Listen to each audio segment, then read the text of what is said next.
Nombreux à ne plus pouvoir vous en passer. Eh bien, sachez que téléphone portable et tablette ne seraient pas sans danger pour nous, mais surtout pour nos enfants. Ce soir, vous allez entendre le témoignage d'un Martiniquais frappé par un cancer de l'oreille interne. Pour les spécialistes qui l'ont suivi, aucun doute, sa maladie est liée aux ondes du portable. Franck Zozor, William Zebina.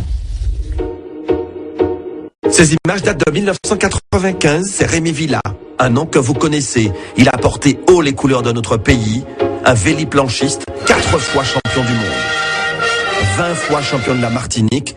Mais ce que l'on sait moins, c'est qu'il a été touché il y a quelques années par un cancer, une tumeur à l'oreille interne.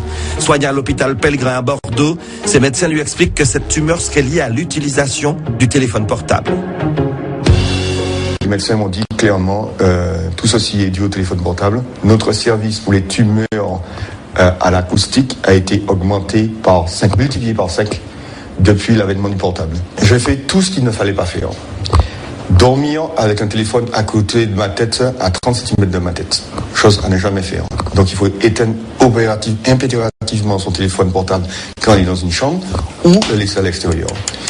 Deuxième chose, je téléphonais tout le temps en voiture parce que j'étais agent de fabrique. Donc le seul moment où je pouvais téléphoner, c'était en voiture. Donc j'avais un kit main libre, certes, mais toutes les ondes étaient dans la voiture. Et à Bordeaux, les spécialistes lui ont expliqué comment les ondes magnétiques du portable agissaient sur l'oreille interne. Vous avez dû plus contraster par vous-même que quand vous téléphonez longtemps, votre oreille chauffe. Et bien ça, qu'est-ce que ça fait? Ça simplement cuit votre oreille. Et donc l'oreille interne est extrêmement fragile. Et donc, parce que c'est tout petit organisme, etc.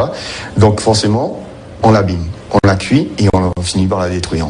Donc le téléphone portable, quand quelqu'un m'appelle, je l'utilise comme ça, microphone allumé, et je parle. Ou bien, loin de la tête. Loin de la tête, jamais comme ça. Et puis il y a les conseils aux parents concernant l'utilisation des portables pour les enfants. Le médecin me disait très clairement que le pire va arriver parce qu'aujourd'hui, les parents donnent les téléphones dès l'âge de 10 ans, voire même avant à leurs enfants, et les enfants dorment avec leur téléphone. Alors ça, le cerveau n'est pas encore construit, etc. Donc il est encore plus sensible et les dégâts seront plus importants encore. Et pour confirmer les propos de Rémi Villa, ce rapport de l'ANS, l'Agence nationale de la sécurité sanitaire et de l'alimentation, rendu public la semaine dernière. Il recense les sources auxquelles sont exposés les enfants, Wi-Fi, jouets connectés, téléphones portables, tablettes. Mais ce que l'on apprend dans cette étude, c'est que des chercheurs japonais et taïwanais ont trouvé que ces ondes agiraient sur la santé mentale des préadolescents.